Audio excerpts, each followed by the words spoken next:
सुबह सुबह नाश्ते में ऐसा क्या खाती हैं कि दिन भर किसी न किसी को तो मिर्ची लगा ही देती हैं। नाम तो आप समझ ही गए होंगे। सुप्रिया श्रीनेत हैं हमारे साथ आज नाश्ते पर नेताजी। तो सुप्रिया जी आज मिर्ची नहीं है क्यों? ऐसा नहीं है, जिनको लगनी चाहिए उन्हीं को लगती है, बाकी लोगों के साथ तो मिष्टी दोई भी खाई जाती है।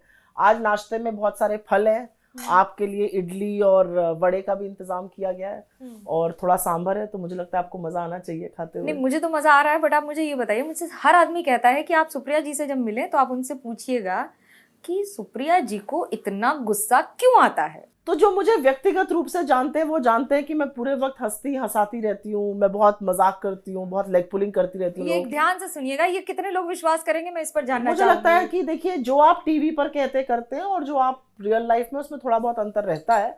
पर हाँ, ये बात है कि मैं गलत बात बिल्कुल बर्दाश्त नहीं करती हूँ और ये मेरी बचपन से आदत है, कोई नया नहीं है।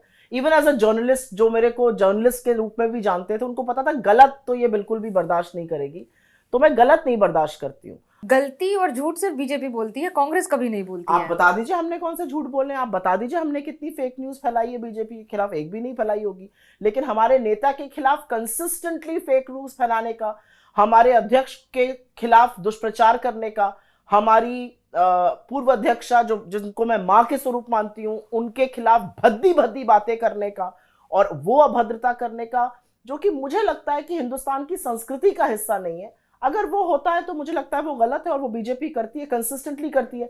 उनकी फेक न्यूज फैक्ट्री जो हेड करते हैं, उनको तमाम प्लेटफॉर्म्स रह रहकर टैग कर चुके हैं फेक न्यूज फैलाने के लिए। भाजपा के मंत्रियों को टैग किया जा चुका है कि ये मैनिपुलेटेड मीडिया है। कांग्रेस का एक भी दिखा दीजिए, एक भी नहीं हुआ है। क्यों नहीं हुआ है? क्योंकि मुझे लगता है हमारे पास तथ्य और आंकड़े इतने हैं कि हमें झूठ बोलने की जरूरत नहीं है। झूठ बोलने की जरूरत उनको है जो 10 साल से झांसा दे रहे हैं।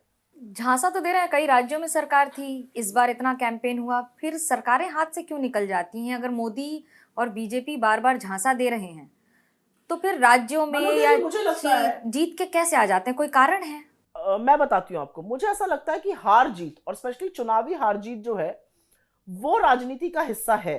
कुछ चुनाव आप जीतेंगे। हम मध्य प्रदेश, राजस्थान, छत्तीसगढ़ 2018 में जीते थे, हम 2023 में वो हारे। तेलंगाना में हमने डबल डिजिट की ग्रोथ करी अपने वोट शेयर में। आज बीजेपी के तंत्र में एसबीआई भी है। बीजेपी को और उनके नेताओं को आज कागज दिखाने के लिए मजबूर कर रहा है सुप्रीम कोर्ट। भागे भागे फिर रहे हैं भाई, 70 साल की पाई पाई का हिसाब मांगने वालों। ये अलग बात है कि 7 साल अपना नोट नहीं चला पाए, लेकिन वही लोग आज पेपर देने से क्यों घबरा रहे हैं? नाम ही तो मांग रहे हैं सुप्रीम कोर्ट। तो मेरा अपना मानना है कि ऐसा नहीं है। जिन मुद्दों पर आज चर्चा हो रही, 2024 का